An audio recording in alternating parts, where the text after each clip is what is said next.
tunasema tena pole kwa huyu kijana Boniface alipigwa risasi jana, na vijana wote wale wamepoteza maisha, familia zao tunawapea pole, na tunasema hili jambo za vijana kuuliwa halifai.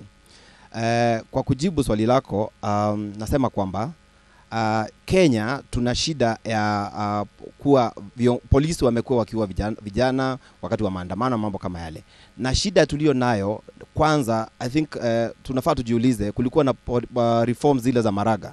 Where are we in the implementation of Maraga reforms? Sababu unaweza sema polisi ameua kijana, tunafaa tujiulize kwa nini tena ule polisi akafikia kiwango kile. Ni vibaya polisi kuua vijana, lakini mambo ya masuala ya conditions za polisi, mishahara yao, insurance, na wakati polisi wanaishi pale katika vile vyumba wamegawanywa na bedsheet, polisi akiwa kazini anafikiria kuhusu familia yake, ule msichana maybe aliacha ameoa juzi, ama atafikiria kuhusu ile kazi. Mambo ya polisi kuua vijana ni vibaya, lakini tunafaa tuangalie hili jambo wholesomely. Tujiulize, training ya polisi kutoka pale wanafanywa training, are we using the methods walifanya kutoka wakati wa 1963, ama bado tumekuwa na modern ways za kufanya training za polisi? Mambo ya mazingira yao ya kufanya kazi yako sawa ama yako na shida? Mambo ya wakati tunaona, is it a society issue? Sababu wakati tunaona vijana kama wanaenda pale maandamano, wanamchokoza polisi, anamuongelesha vibaya, ule polisi yako na silaha anaitumia vibaya.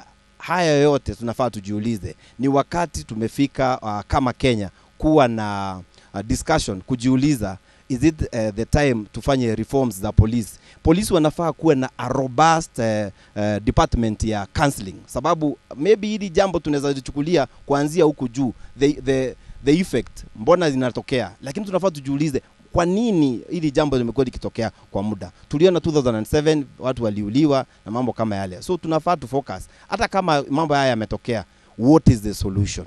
Asante, umezungumzia swala zuri kabisa kuhusiana na yale mapendekezo ya Maraga. Maraga mwenyewe tulimuona juzi nje ya jumba la Vigilance pia akilalamika ukatili wa polisi. Tumefikia wapi? Nije upande huu mwingine, ni nani yuko na kipaza sauti? Pia vile bingo hapo nyuma, natumai tungeanza hapa mbele tukija upande huo. Nianze na bwana Chief Titus Otieno, huyu ni mwenyekiti wa KANU hapa Nairobi. Kule KANU wanasemaje, wanazungumzaje hili swala la ukatili wa polisi? Asante. Vile umesema kweli, mimi ndio mwenyekiti wa chama kuu, chama iliyo imara, chama kitaifa, chama cha Jogoo, chama cha KANU hapa jimbo la Nairobi. Swala la ukatili wa polisi, sisi kama chama, na juzi kila mtu ameona kwamba mwenyekiti wetu, our national chairman, Mheshimiwa Gideon Kipchele Moi, alikemea na alikataa. Naona hata kwa tumevaa rangi za chama. Jogoo ni moja tu. Asante. Sasa sisi kama chama tunaikataa na tunakemea mambo ambayo tumeona hivi sasa kuhusiana na polisi, kwa sababu polisi kazi yake ni huduma kwa wote. They should be serving us. Lakini mambo yanapofika kwamba polisi anachukua uwezo wa maisha ya mwenzake, Mwanakenya mwenzake, kwa mikono yake, kwamba anaweza maliza ama anaweza mpeleka hospitalini, vile tumeona mambo ya Ojwang na sasa huo ndugu yetu Boniface, ambaye kwa sasa anaarifiwa kwamba yuko hospitalini. Sio jambo nzuri. Sasa tunasema kwamba sisi tunakemea na tunaambia polisi kwamba wakati umefika ambapo kila polisi lazima akuwe responsible, kwa sababu as a nation we will charge you based on your actions. As long as you're in uniform, sisi tuangalia kama mtu mwenzetu, sio kama polisi, kwa sababu tunaweza sema polisi wote ni wabaya, lakini kuna tu kidogo miongoni mwao ambao ndio wanafanya police force yote inakuwa mbaya.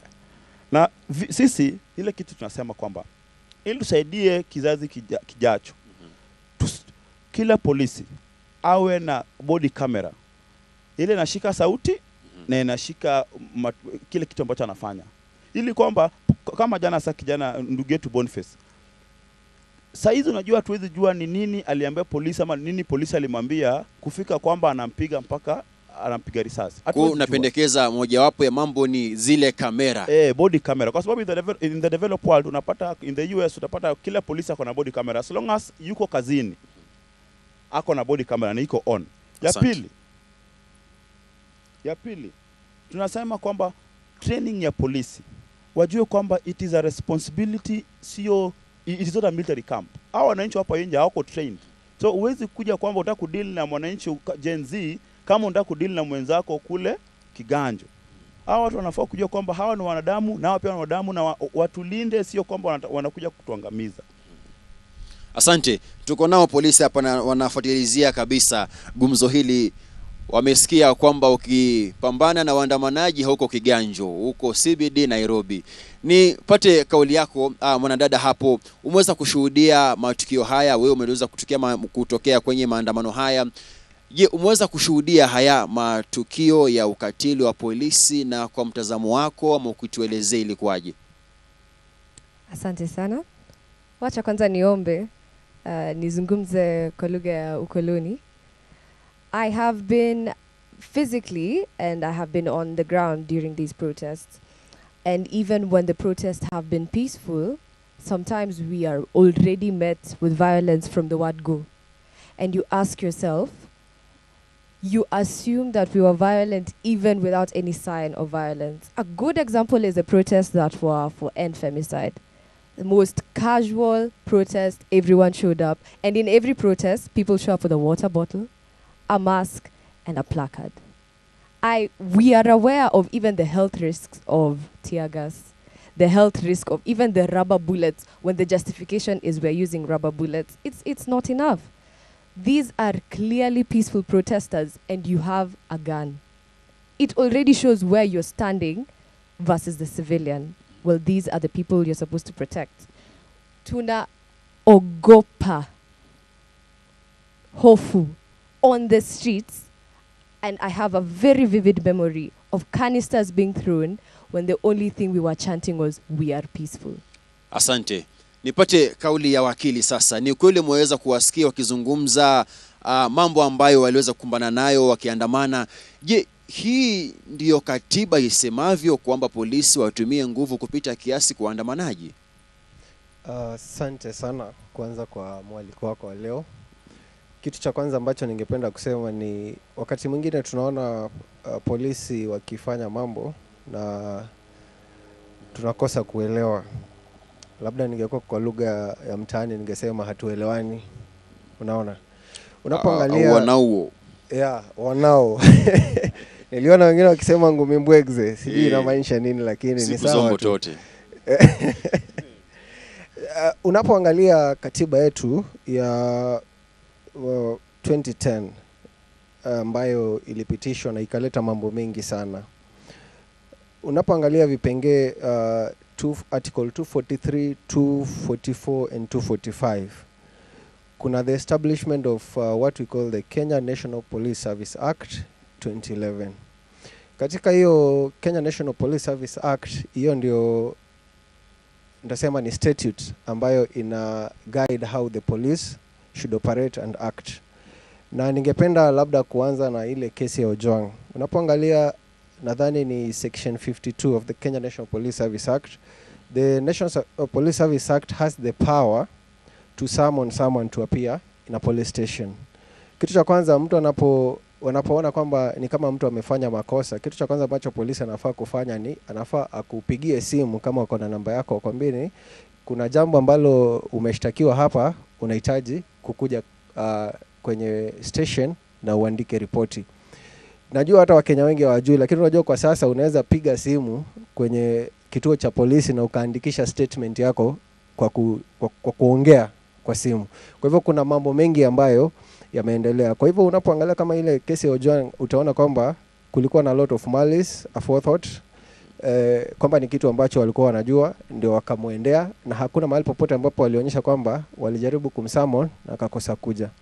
Katika ile act utapata one of the fundamental principles ambayo ina guide the Kenya National Police Service ni kwamba there must be respect for human rights and dignity. Inamaanisha kwamba askari anafaa kuheshimu haki za kimsingi za kibinadamu. Jambo lingine ambalo liko pale ni kwamba polisi wanafaa kulinda haki, kulinda mali na uzima wa binadamu. Jambo lingine ni kwamba polisi wanafaa kuhakikisha kwamba wametekeleza sheria, kwa sababu sheria iko pale ndipo polisi waweze kutekeleza. Umeweza kuelezea masuala kadhaa kabisa ambayo polisi wanafaa kufanya. Je, hiyo ndio imekuwa taswira ama hali imekuwa tofauti? Hiyo haijakuwa taswira. Nikisema itakuwa imekuwa taswira, itakuwa ni kinaya na nitakuwa hata pia na mkosea Mwenyezi Mungu. Kwa sababu maisha ya binadamu ni muhimu sana. Na pale polisi anapotoka akishika ile bunduki ni kutetea maisha ya binadamu na kutetea mali. Lakini unapopata polisi kama ile kesi ambayo niliona ya huyo kijana anaitwa nani, yule alipigwa, alikuwa anauza mask. Huo si ukatili, huo ni ushetani. It is not injustice, that is pure evil. Asante. Nipate kauli pia ya mwenzako hapo kando. Mweza kumsikia wakili akiweza kuelezea tu sheria inavyosema kuhusiana na utendakazi wa polisi na pia haki za waandamanaji. Kwa upande wako nikikuuliza tu, je, unahisi salama unapoona polisi hata kule unakoishi? Asante sana kwa hilo swali. Mimi naitwa wakili Farida Wakeo na nianze kwa kusema kama taifa tumekuja safari. Naam. Endelea tu. Pia yeye ni wakili anaitwa Michael Were Kisa, amekataa kujitambulisha. Endelea. Asante. Kama taifa tumekuwa na safari ndefu sana pale ambapo tumetoka kwa uhasama katikati ya wananchi na polisi, na ndio maana uliona walibadilisha uniform zao, wakabadilisha training, wakabadilisha their interactions na the members of society, ili tufike mahali tumuone polisi kama mwananchi mwenzetu kwanza, na tumuone polisi kama rafiki yetu, na tumuone polisi kama ambaye anazingatia usalama wetu. Lakini sasa kama society, mahali ambapo tunaelekea mahali ambapo tuna dehumanize the police service tena. Na sana sana ni sababu ya vitendo ambavyo wanafanya, na wanazifanya hizi vitendo hadharani. Kama jana hadi watoto wako mkiona televisheni wanaona polisi tu akipiga mtu risasi. You're dehumanizing the service again. Na tunaweza sema ni maisha ya kijana mmoja ambaye pengine alipatikana at the wrong time, at the wrong place, ama at the right time. Lakini sasa when you dehumanize the society, hivyo ndo vitu kama genocide zinaanzanga. One life is one too many. Leo ni mmoja amepigwa risasi, kesho utapata si wenyewe uliona hadi kulikuwa na infiltration ya gang. Najua hatujafika hapo. Lakini unaona like we are becoming dehumanized as a society, and we are continuing to show that it is okay to use force against each other. Asante. Nipate pia mwenzako hapo nyuma. Wewe ni kijana kama Albert Ojwang. Kama Albert anaweza kutolewa kwao Homa Bay, akaja akafa mikononi mwa polisi hapa Nairobi, leo ni yeye, kesho huende ikawa ni mwingine. Pia wewe kama kijana unajihisi salama unapoona hata polisi, ama siku hizi hali ni tofauti? Unaona polisi unakimbia badala ya kukimbilia usalama? Kwanza acha nikushukuru kwa mwaliko. Mimi pia naitwa Ojwang. Wewe ni Ojwang? Naitwa Ojwang Obunde, ama ukipenda Obunde Ojwang. Kwanza ni jambo la kusikitisha. Ukiona polisi ambao wanafaa kutulinda ndio wanatuua. Ni jambo la inatupea hasira sana kama sisi vijana. Na sisi hata sasa hivi tukiona polisi hatuoni kama wanatusaidia kulinda usalama. Tunaona tu kama wanataka kutupiga. Sasa hivi ukienda pale Kenyatta, wanafunzi wengi sasa hivi wamelala huko, wengi wameumizwa, wengi wamepigwa bunduki. Sasa unajua sasa sisi kama vijana tunahofia maisha yetu sana. Na je, umesema ni wengi, kuna labda wakati mmoja ambapo labda mtu anaweza, ama ulisikia mtu akiweza kuripoti visa hivi vya ukatili wa polisi, na ilikuwaje labda kwa polisi wenyewe? Tumeona visa vingi sana vikiripotiwa, lakini unaona vijana wakiripoti hakuna kitu kinafanywa. Unaenda unaandika hapo kwenye hobi, lakini hakuna kitu kinafanywa. Sasa unaona sasa tuko hali ya hatari sisi. Hakuna chochote. Nipate kauli pia ya dada hapo kando yako, anaitwa Njeri Maina, si yule mwakilishi mwanamke wa Kirinyaga, huu ni mwingine. Karibuni, inshallah atakuwa mheshimiwa pia. Tueleze, je, huu ukatili wa polisi utakomeshwa vipi hapa Kenya? Asante. Kwa majina mimi naitwa Njeri Maina, mwaniaji kiti ya Women Rep kwa Murang'a County. Jinsi tutakavyokomesha haya the brutality of the police in our nation, ni kuwa call out hawa polisi, tuseme wanachofanya it is very unfair na haistahili. Wao wanafaa kuwa wanalinda wananchi. Demonstrations, they are peaceful. Hakuna ambaye amekuja demonstration kuwapiga, lakini tumekuja kupeana maoni yetu kwa watu ambao wako kwenye power. Lakini wanapokuja sasa kutupiga hata kama hatujaanza demonstrations, hiyo inaonyeshana kuna a lot of there is no contact between the police and the civilians, na wanataka tu kufanya hii kitu ionekane ni kama vita kati ya government na wananchi wa kawaida, ambayo si hali ilivyo. Hali ilivyo ni eti tunataka kupigania haki zetu, na jinsi ya kukomesha hizi brutality ni kuwa call out na tuwaambie kazi yao ni kulinda wananchi, si kutupiga, kutuangamiza kwenye streets, na watupe tu haki ya kudemonstrate, kwa sababu katiba inatupa hiyo nafasi ya ku air out our grievances through article 37, na watupe tu nafasi. Sisi tukipeana maoni yetu wayachukue kwa njia in a positive way, so that we can be able to build this nation. Nipate pia kauli ya bingwa hapo kando. Tumeweza kushuhudia visa hivi mara nyingi, imekuwa ni kama sinema. Wananchi wana madai, polisi wana marungu. Je, kwako pia ni tutafanyaje labda kuweza kukomesha visa hivi vya ukatili wa polisi? Asante ndugu Majibu.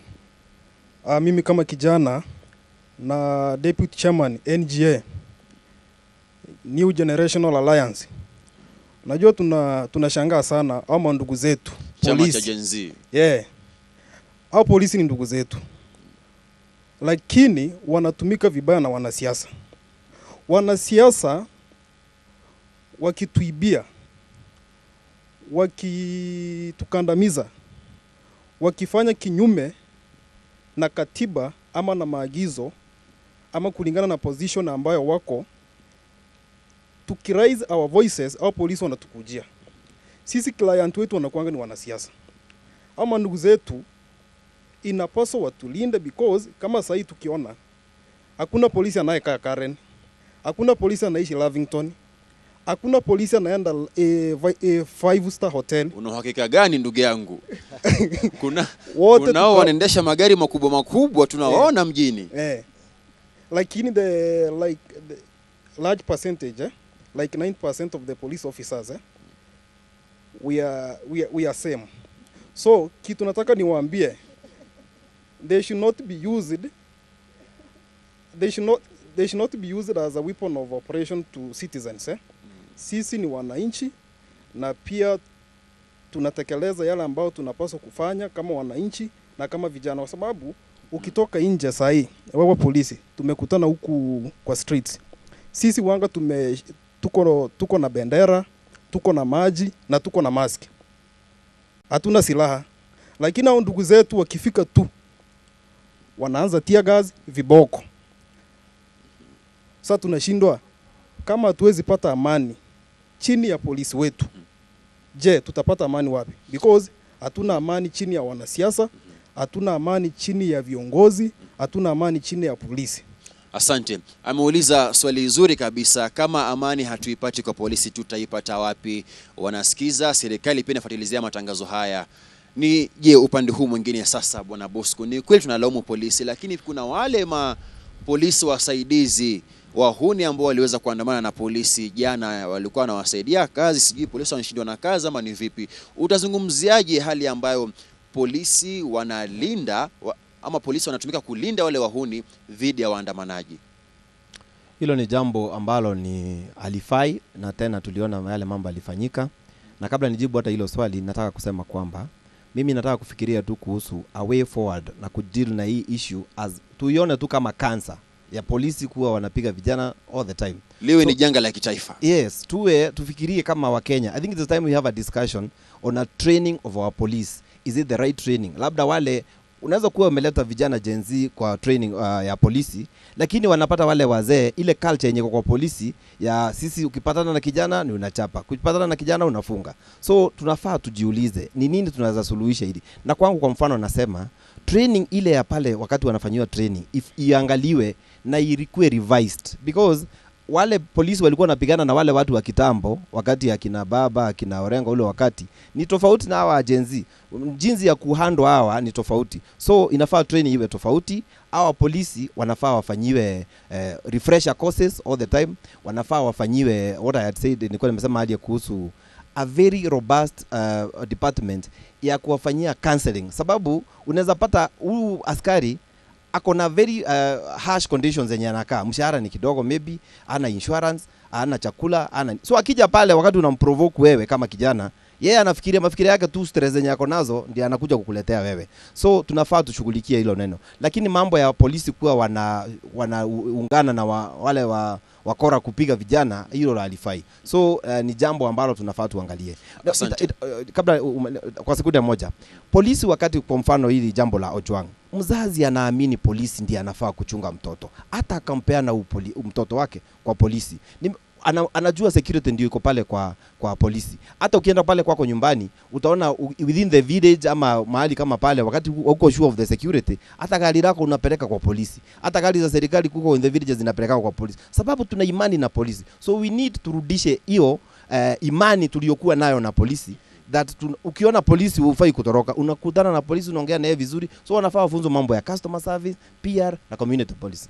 Asante. Amezungumzia swala zuri hapo kuhusiana na mafunzo ya polisi, kwamba tunahitaji mageuzi kwenye yale mafunzo, kule wanakoenda ni Kiganjo, ni Embakasi, ni wapi kuna mageuzi. Je, unadhani kwamba tunafaa pia kubadilisha, ama unakubaliana na kauli kwamba tunafaa kubadilisha ule mtaala wa masomo ya polisi, yale mafunzo yawe tofauti? Kwa maana millennials walisoma kifo kisimani, Gen Z wamesoma kigogo. Je, unadhani kwamba pia kwa polisi inafaa kuwa tofauti? Majibu kwanza, pia nilisahau kusema ya kwamba mimi ni kiongozi wa wanawake kwa New Generation Aspirants, na pia 2027 nitakuwa katika kinyang'anyiro cha kuwa Women Rep. Nasema inaitwa NGA, Gen Z wameamua raundi hii ni wao. Kabisa. Women Rep 2027 pale Meru County. Sasa Majibu, ukiangalia kuna nchi zingine ambazo zinakuwa na haya mambo ambayo tuna face hapa kila siku kila saa. For example, France, they are always protesting every day. Like South Africa, they are always protesting almost every day. Na ukiangalia there are masses and masses of people. Lakini ni ngumu sana kusikia kwamba kuna abduction, ama kuna watu wanapotea ama wanauliwa, ama kuna mtu anakuwa shot, especially on the neck. Kwa hivyo ninaamini jinsi mwenzangu amesema hapa, we need to be right on track with regards to trainings. Manake askari wa sasa wana deal na a new generation, a new breed. Na their way of protesting is slightly different from what we used to see. Orengo walikuwa na protest tofauti, lakini sasa unaona kuna this new breed of young people na protesting yao ni tofauti sana. Kwa hivyo kama wanatumia ile system ama mafunzo ya jana ama ya juzi, basi it won't work. Manake ndio maana unaona wana opt ku abduct vijana, ama something like una shoot kijana kwa shingo and he's just protesting.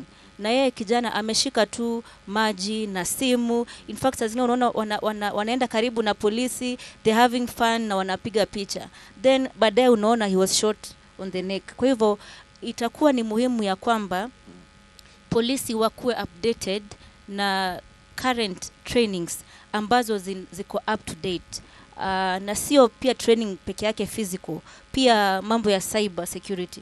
Maana kila saa tunaona vijana wanashikwa na the charges ni cyber bullying, and they just posted something kwa picha. So it is very good that polisi wetu watrainiwe up to date trainings. Yeah. Asante. Labda nipate kwa kifupi tunipate kauli ya wakili. Tumeona mataifa mengine labda mtu akienda kumtia mtu nguvuni anamuonyesha kwamba wanaita ni warrant of arrest, wanamuonyesha kabla ya mtie nguvuni. Je, hapa Kenya sheria pia inasema kwamba polisi waweze kuwa na ile ama kufanya vipi kuweza kwa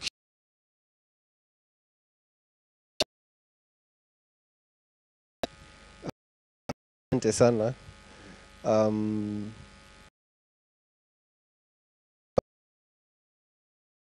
Na pia na zile nchi zingine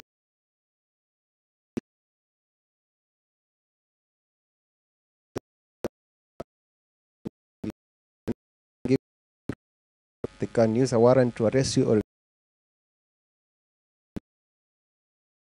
warrant when and there's a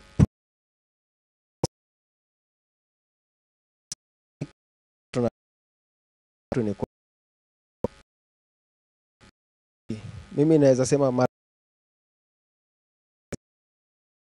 ile ambazo kwa mara nyingi ni mlalamishi anapokuwa utapata na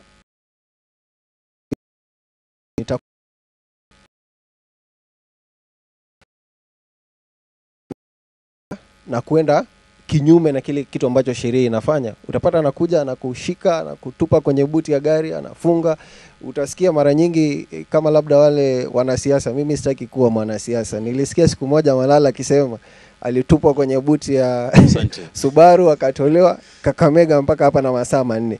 Kwa hivyo kile kitu ambacho mimi naona kwa maoni yangu ni kwamba polisi wanafanyiwa training nzuri, zile refresher ziko, lakini kuna shida moja.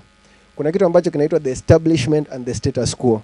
Wale watu ambao wataki kuenda mageuzi na mabadiliko. Dakika moja tu. Kwa kifupi tu. Wale watu ambao wako katika zile position kama wanasiasa na wenye wana pesa, ndio wale watu ambao wanaambia polisi waende kinyume na sheria. Bure polisi wengi ni wazuri. Nime interact nao katika line yangu ya kufanya kazi. Wengi wao ni wazuri. Asante. Mheshimiwa mmoja aliulizwa kama ana mpango wa kukomesha ukatili wa polisi, akasema mpango wanao, lakini kwanza wanachora na penseli. Si hata wewe unaona wino umepanda bei. Tunachukua mapumziko mafupi hapa Nairobi na kurudishia mwenzangu Kitu ukiwa studioni, lakini tunarejea baadaye na gumzo komavu kabisa kuhusiana na ukatili wa polisi. Kitu. Na asante sana Majibu Kitsao, kazi nzuri hapo. Wa Kenya wakichangia mno katika kikao hicho ambacho kinaongozwa na Majibu Kitsao. Tutarejea kwake baadaye, lakini hapa studioni pia tuna mazungumzo muhimu kuhusiana na ukatili wa maafisa wa polisi na nini hasa kinastahili kufanyika kukomesha ukatili huo. Naam, niko naye Shadrack Wamboi ambaye ni wakili. Karibu sana ndani ya K24. Tu anaoniruhusu pia ni salimu watazamaji na wasikilizaji mahali popote walipo. Naam. Tunasema wakati huu ni masalheri. Asante. Vile vile niko naye Monica Mwende, huu ni mwathiriwa. Tunapozungumzia swala la utekaji nyara na kutoweka kwa Wakenya kiholela. Ndugu yake Kalani Mwema bado anatafutwa miezi 7 tangu atoweke Desemba mwaka jana. Simulizi ngumu hii ambayo utaipata hapa ndani ya K24. Vile vile niko naye Mark Ouko, mratibu wa vijana kutoka Baraza la Kitaifa la Wanafunzi nchini. Karibu sana. Asante. Na nitaanza na wewe Shadrack. Tumehusisha Wakenya mbalimbali kabla ya kuanza mahojiano haya hapa studioni pamoja na yale ambayo yanaongozwa na Majibu Kitsao. Hisia za Wakenya ni mseto, lakini kinachojitokeza ni kwamba Wakenya wanatamaushwa na kukashifu ukatili wa maafisa wa polisi. Msururu wa matukio ambayo yanahusishwa moja kwa moja na maafisa wa polisi unasikitisha. Kwa nini tuko hapa? Naam, ndugu Majibu, Kitu. Hasira ambayo Wakenya wako nayo dhidi ya mapolisi ni hasira ambayo imekuwa miaka nenda miaka rudi. Naam. Nikidhani tumefikia mahali ambapo hasira imefika pomoni. Imefika wakati ambapo Wakenya wameamua liwe liwalo, wanajirudishia nguvu mikononi mwao ili waweze kuangatua watu ambao wanajulikana ni magaidi ama ni majambazi ambao wamevaa zile sare zao rasmi za kipolisi. Kwa hivyo hii ni mambo mengi sana. Unajua mimi nimegroia huku Slum. Nimegroia Slum, na haya ni mambo ambayo ni matukio ambayo niliyaona wakati nilikuwa nakuwa, na yakanilazimisha pengine kuchukua hii barabara ya kujaribu kuwa wakili ili kujitetea mimi na kuwatetea wengine. Kwa hivyo mambo unavyoyaona ni ukatili ambao kidogo unazidi kuonekana, haswa kwa sababu tuko na simu hizi rununu ambazo tuko nazo. Hizi simu zinatusaidia kurekod matukio kama ya jana ulioyaona, yule kijana ambaye alipigwa risasi. Ni matukio tuseme hapo miaka kadhaa iliyopita pengine haungeona matukio kama yale kwa sababu watu wakuwa na nguvu ya kuwa na rununu. Lakini kwa sababu watu wako na simu za rununu, kuna ile internet na watu wanaweza kuzungumza kwa haraka upesi. Ujumbe unatembea kutoka mahali pamoja mpaka mahali pengine. Hili ni jambo ambalo linatusaidia sisi kama Wakenya kujua hali halisi ya mambo yalivyo wakati mambo yanaendelea. Kwa hivyo mambo unavyoyaona ni kumaanisha kwamba Wakenya wako macho. Wakenya wanaelewa haki zao, wanajaribu na wanasikia ya kwamba wanahisi ya kwamba jambo fulani likitendeka, jambo hili si la haki na lazima tulipiganie.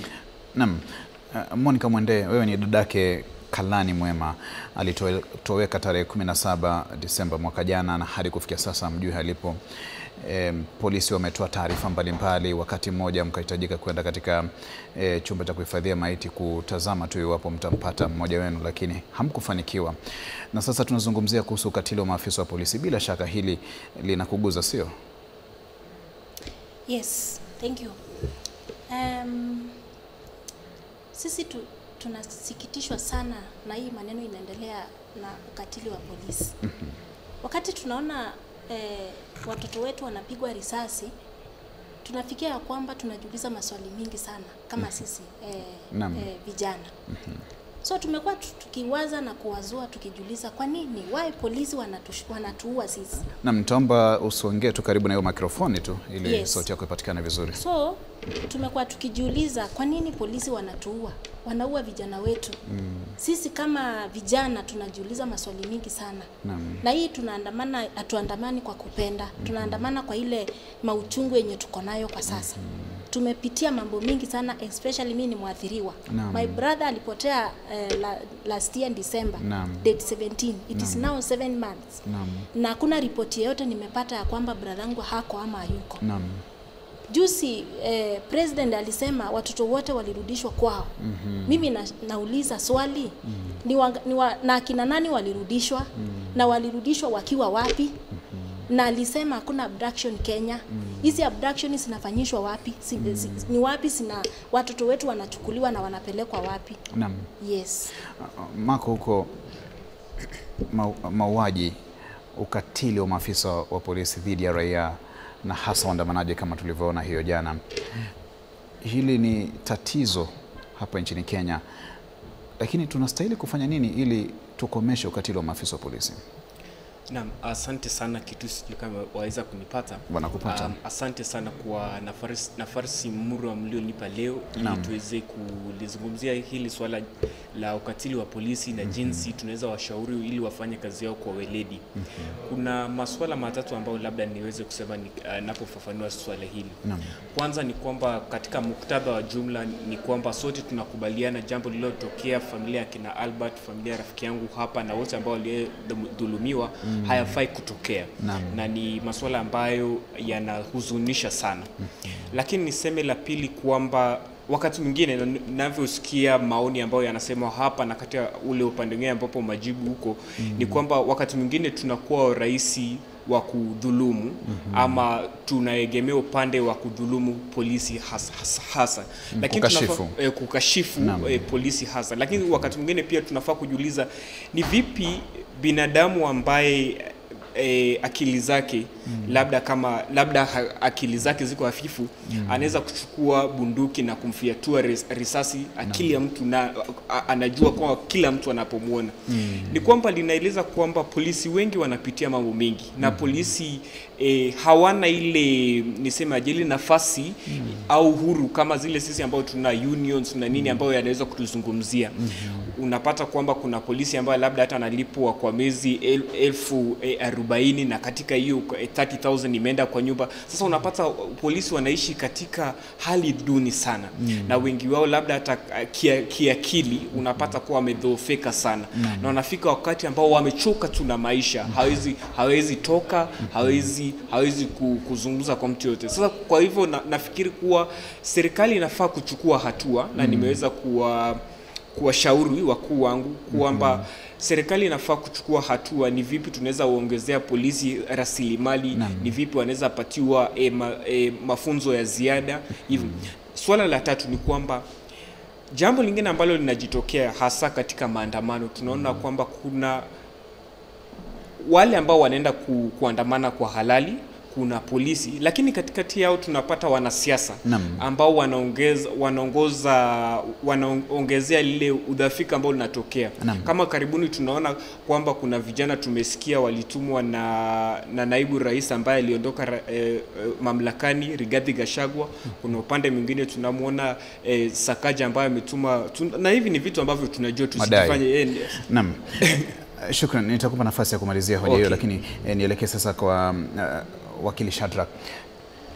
Siku 7 kabla ya makumbusho yaliyotokea mwaka jana wakati wa maandamano ya Gen Z kulalamikia mswada wa fedha wa mwaka 2024 ambao uliangushwa na Rais William Ruto, na sasa msururu huu wa matukio ya ukatili wa maafisa wa polisi unasikitisha. Kwanza ni mauaji ya Albert Ojwang katika seli ya polisi hapa jijini Nairobi, kisha baadaye sasa maandamano haya yanazuka ya vijana dhidi ya ukatili huu wa polisi, na ukatili unashuhudiwa tena. Je, hii ni hali ya kuatia Wakenya wasiwasi kabla ya makumbusho hayo? Nitaomba uzingatie hilo kabla hatujachukua mapumziko mafupi, kisha tukirejea basi utatueleza hoja yako. Usibanduke ulipo mtazamaji. Huu ni mdahalo wa wananchi, yani the People Dialogue. Tunazungumzia kuhusu ukatili wa maafisa wa polisi.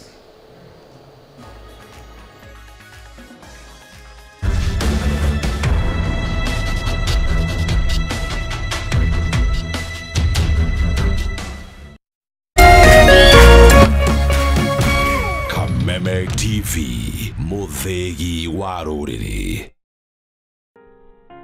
Kila tunapopitia majaribio maishani, sio kutuonyesha udhaifu wetu, bali ni kutusaidia kugundua uwezo wetu. Basi tuzilaki changamoto za maisha, kwani zinatunua na kututayarisha kwa siku za usoni. Kupata uwezo wetu kama sikiza tune yako, dial *811 *615#.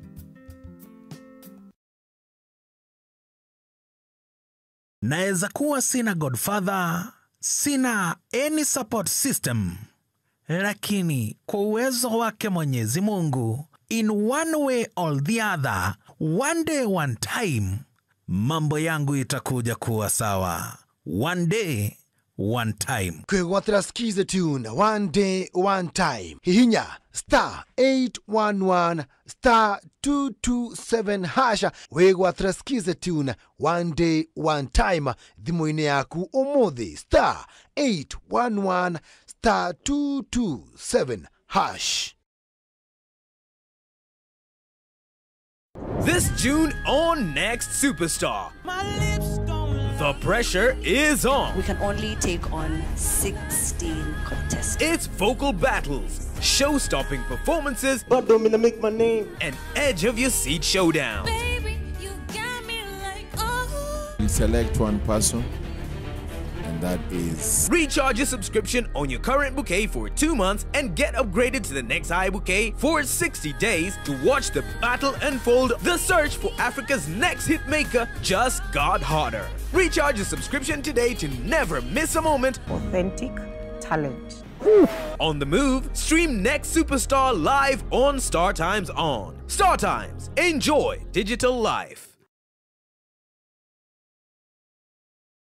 Matuko maninagwo nĩ gũkĩa na nĩkĩo Farmhood Ventures Limited, kambuni ĩrĩa kũrekaine harĩ wendia na wĩigithia wa ng'ũndũ, ĩtigagĩrĩra nĩ yamũrehera project ngũrani na mwĩhoko mwerũ nĩ gũkorwo kwĩhokwo nĩ ndwano ĩtahĩtagia kĩũngũyũ. Barabara-inĩ nene ya Thika Garissa Road, o ndagĩka 10 tu kuma taũni nene ya Matu, tũkamũrehera Ikatini Gardens na thogora wa 230,000. Na kuo mwena wa Gĩthioko, o ndagĩka 5 tu kuma Rami-inĩ, tũkamũrehera Evergreen Gardens Phase 2, brodi cia 50 by 100 na thogora wa 130,000. Na warĩkia kwĩgwatĩra title deed iguoko. No tucerere wabici-inĩ itũ Riruton Doctors Plaza second floor kana wabici itũ ya Thika Maisha Heights third floor. Namba itũ ya thimũ nĩyo 0704 000 333. Makofi ya the world champion baby. Na hii ni makofi ya Morphix, which absorbs the liquid 3 times faster na haiwezi leak even in 50 different movements. Renewed Morphix, ultimate quality.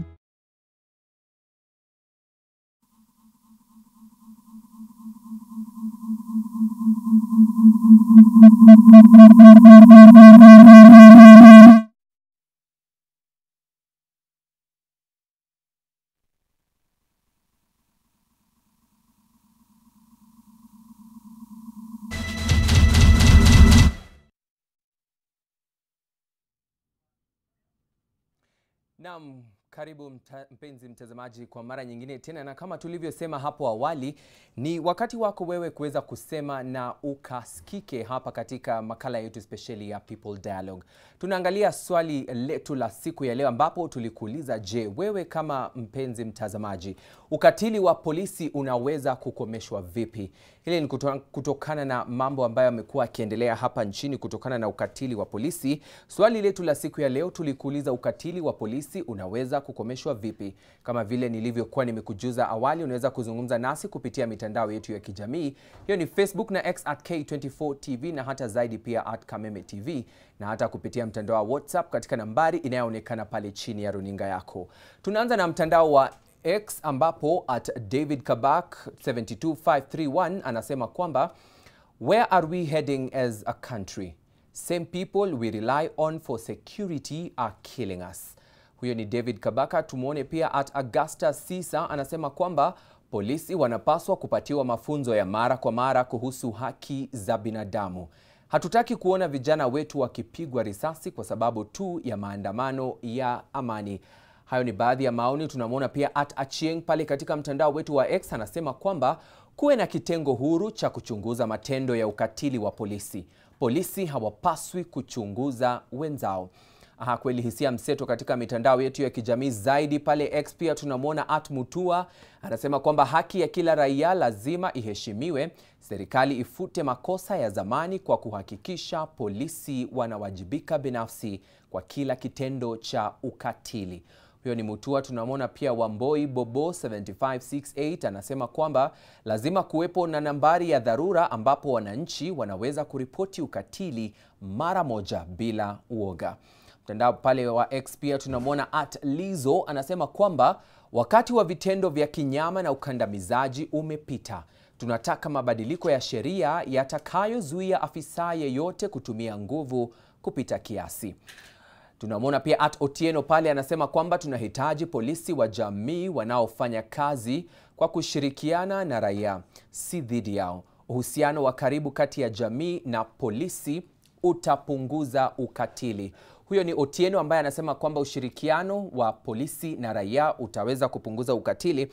Hayo tu ni baadhi ya maoni yanayozidi kutiririka katika mtandao wetu wa kijamii. Tumeangalia mtandao wa X. Maoni zaidi yatazidi kufika mahali hapa Studio C.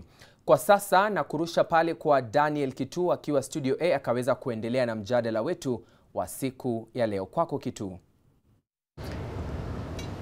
Na asante sana Dhio Masharia kutoka Studio C. Hisia za Wakenya hapo kuhusiana na swala hili la ukatili wa maafisa wa polisi wanazungumza nasi katika mitandao yetu ya kijamii. Matangazo haya yako mbashara hapa ndani ya K24 TV pamoja na Kameme TV. Naam, wakili Shadrack, nikupe nafasi sasa ya kuchambua hoja ambayo inahusiana na msururu huu wa ukatili ambao unadhihirika wazi wakati huu ambapo maadhimisho na ama makumbusho kuhusiana na mauaji yaliyofanyika wakati wa maandamano ya Gen Z tarehe 25 Juni mwaka jana.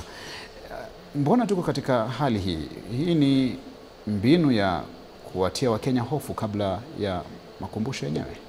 Naam, kitu wacha nianze kwanza kwa kusema kwa bayana, mwaka uliopita tarehe 25 nilikuwa mojawapo wa wale vijana ambao tulikuwa tunaandamana kuelekea katika bunge letu kwa sababu hatuko tunafurahishwa na wabunge wetu haswa kwa sababu walikuwa wameweka nta sikioni.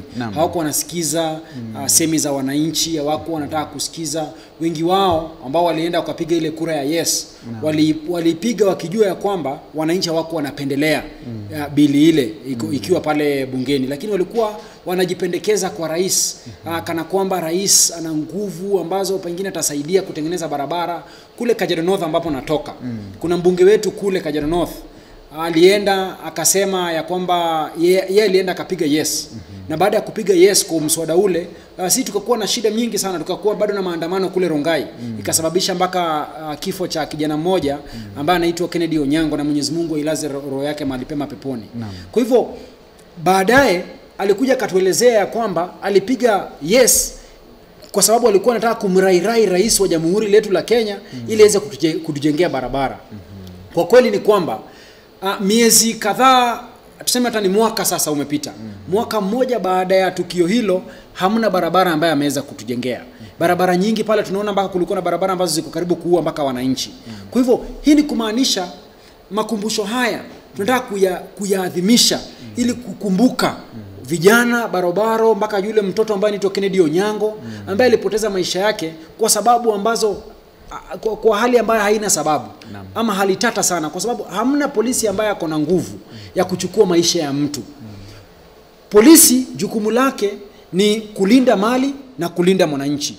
Anafaa kutulinda sisi kama waandamanaji ili tunapoandamana wale waizi, wale wakora ambao wanatumangwa na wabunge. Tuliona hata mwaka uliopita walikuwa wanatuma watu, hata juzi tumeona, nimesikia ndugu yangu akijaribu kutaja watu kama akina Gachagua. Tunajua ni akina nani wanatuma hawa watu. Tuondoe Gachagua kwa hii mambo yote. Kwa sababu Gachagua yuko kwa hii mchakato yote. Wale watu ambao tunajaribu kungangana nao ni watu ambao wako kwa serikali.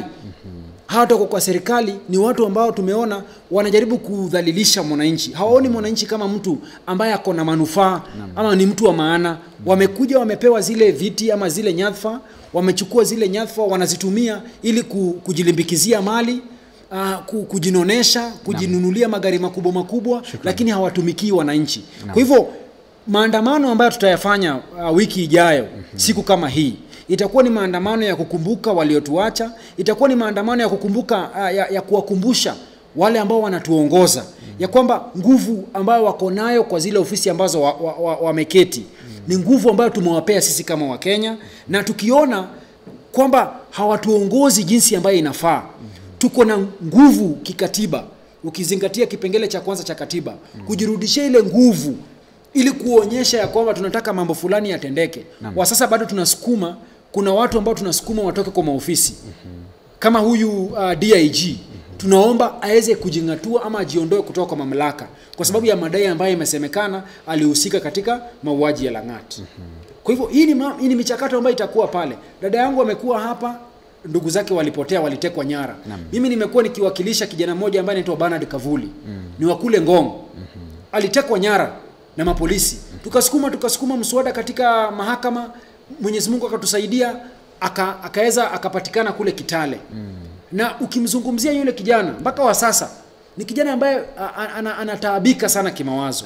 Na haya ni mambo ambayo yafai kutendeka katika nchi ya demokrasia kama hii yetu ya Kenya. Asante sana wakili Shadrack Wambui. Ni muhimu niseme kwamba maoni na madai yote ambayo yatabuliwa katika mazungumzo haya mdahalo wananchi si msimamo wa K24 mbali ni maoni ya wageni wetu hapa studioni. Na Monica Mwende, sasa tunapozungumzia kuhusu ukatili wa maafisa wa polisi na wakati ambapo mnakosa taarifa muhimu kuhusu mmoja wenu ambaye alipotea mwaka jana, hili linaweka familia katika hali gani? Okay. Kwa sasa vile tunavyoona kwa TV, vile maafisa wa polisi wanafanyia watoto wetu, inatuumiza roho zetu sana. Tunafika mahali tunashindwa sasa tunaelekea wapi. Na sasa sisi tumefika wakati wa kuuliza kwamba kama as a family tuna demand our son arudi, mtoto wetu arudi mahali yuko. Either akue hai, either akue alikufa, si tunataka mtu wetu tusike, tufumuzike, tuache kushinda tukihangaika, because mali imefikia ijakuwa rahisi. Especially mimi nimehangaika sana. Ndio hata juzi nilikuwa naambia mama. Kukua first born ni kitu ngumu sana because kila kitu inakuelekeza wewe. Mimi wazazi wangu kila wakati every time wao ananipigia simu anauliza mama, hujasikia heni? Namwambia mama sijasikia any information. Lakini tulia, siku itafika. So sisi tumekuwa na stress mingi sana. Naamini kwamba siku moja mtampata. Tuko na imani. Imani niko nayo tena sana. Kwa sababu najua Mungu huwa halali. Na kama kuna mtu alifanya brothangu akapotea ama akamuua, aproduce, atupatie mwili. Na kama yuko hai, sisi tunataka kumuona. At least wazazi watulie. Hiyo ndio tunaomba. Na Mark, huko tunapozungumzia kuhusu hali hii, umesikia kutoka kwake Monica Mwende. Serikali ni ya kulaumiwa pakubwa, sio? Nafikiri kwamba serikali inafaa kulaumiwa pakubwa kwa kutotia, niseme vipi, hawatii maanani sana haya mambo ambayo wananchi wamekuwa wakisema. Na ikumbuke kwamba jambo ambalo linatokea leo labda linaweza chukuliwa kwa mzaha, lakini linatosha kuleta mzozo mkubwa katika nchi na hata kuleta ubadhirifu, kwa sababu katika nchi ya Tunisia tuliona mwaka wa 2010 tuliona jambo lile ambalo linatokea katika Kenya leo, kwamba wananchi walikuwa wanawakashifu polisi, wanazungumzia haki zao, na labda serikali pale ilikuwa inawasikiliza kwa umakini. Na jambo ambalo lilitokea, tulimuona ule mwanabiashara mdogo anayeitwa Mohamed Bouazizi akiweza kujitia moto, na huo ukaleta mzozo mkubwa ambao ulimlazimu ule aliyekuwa rais wakati huo kutoka. Kwa hivyo niseme kwamba serikali kwa upande moja haitii maanani sana mambo yale ambayo yanakashifiwa, kwa sababu saa zingine unapoona haya mambo yanapoletewa serikali haitii maanani sana. Lakini pia iseme kwamba kama Wakenya tunafaa kuipa nguvu sana ile idara huru ya IPOA, kwa sababu wengi wanajiuliza kama mfano swala la dada yetu, wale ambao wana katika kisheria ambao wamewapa uwajibikaji na Wakenya kulifuatilia jambo hili ni IPOA. Lakini unapata IPOA hao katika rasilimali ambazo wanafaa kutumia, hela ambazo wanafaa kutumia, ama hata maafisa ambao wanatumia kufuatilia kesi hizi ni wale ambao wanatoka katika serikali.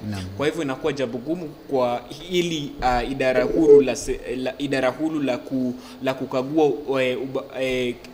vitendo vya kitoma ofisa wa polisi waofisa wa polisi hawana ile nguvu, na nafikiri ni wakati Wakenya wanafaa kuwapa nguvu hii.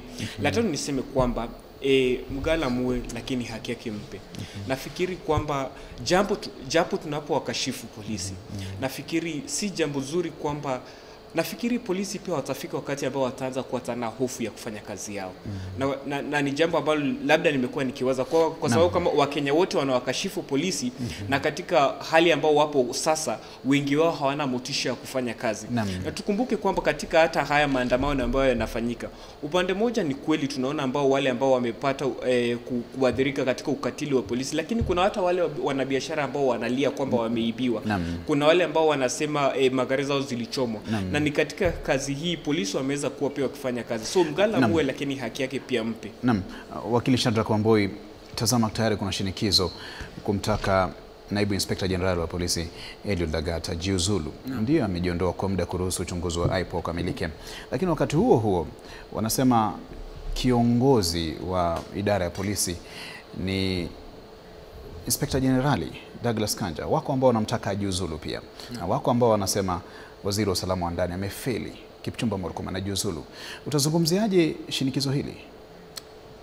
Naam, nilianza kwa kusema ya kwamba wakati ambapo tunajaribu kuangalia makosa, lazima tujue ya kwamba mtu ambaye amekosea ana jukumu la kubeba mzigo wake.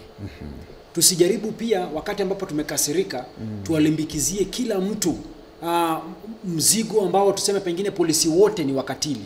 La, katikati ya mapolisi tuna mandugu zetu na madada zetu. Tuna pia wazazi wetu ambao wameajiriwa pale kama mapolisi na wametusomesha kutoa zile pesa ambazo wametoa pale. Lakini pia kuna makatili, kuna majangili ambao wamevaa zile sare rasmi za polisi, wanatembeaga huku kwa streets wakiwadhulumu watu. Umeona juzi wakipiga mwingine risasi, unaona hao ndio wanapanganga hii mipango yote ya ufisadi. Kwa hivyo lazima tujaribu kutofautisha.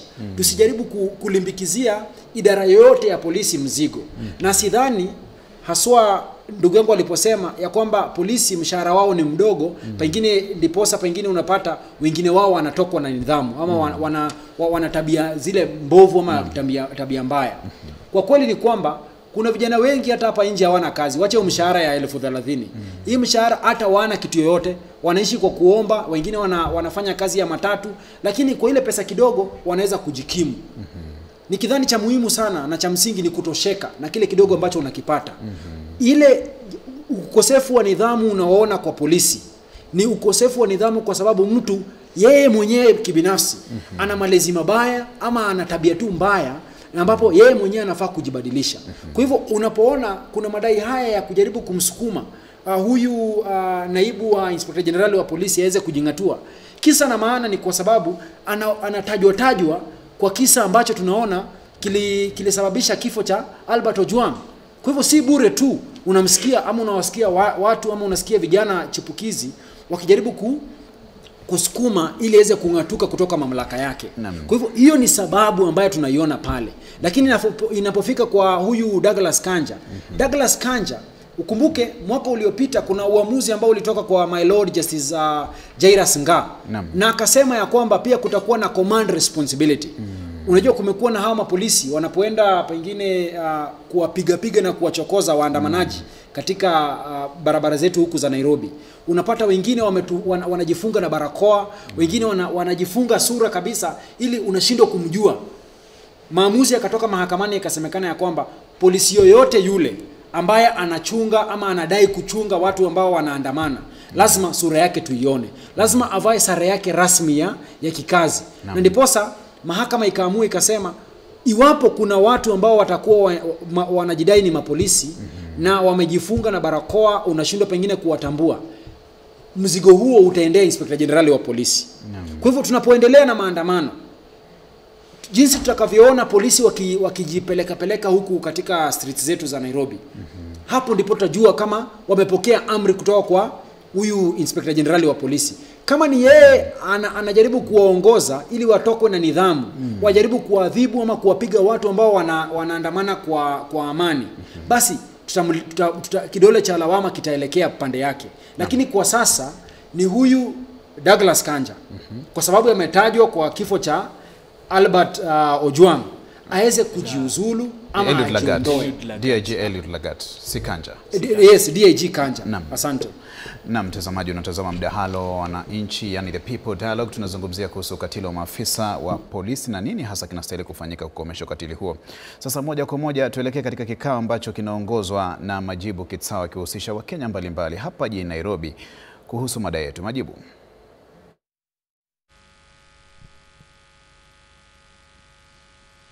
Asante, tumerudi tena baada ya kipindi kifupi cha mapumziko. Nilikuwa nazungumza na wenzangu hapa kwenye mapumziko hayo na tumeongea mengi kuhusiana na kile ambacho angependa kifanyike kuweza kuhakikisha kwamba ukatili wa polisi unakomeshwa.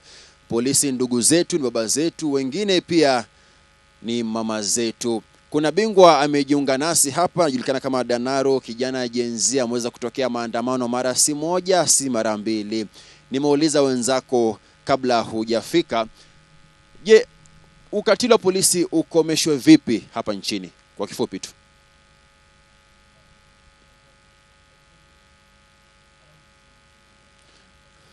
Ni majibu ule ukatili wa polisi ndo maajabu. Sorry, Majibu, allow me to say this in English. First of all, we need to understand that the police are being used as tools of power to suppress majority of people in the state, majority of dissenters in the state.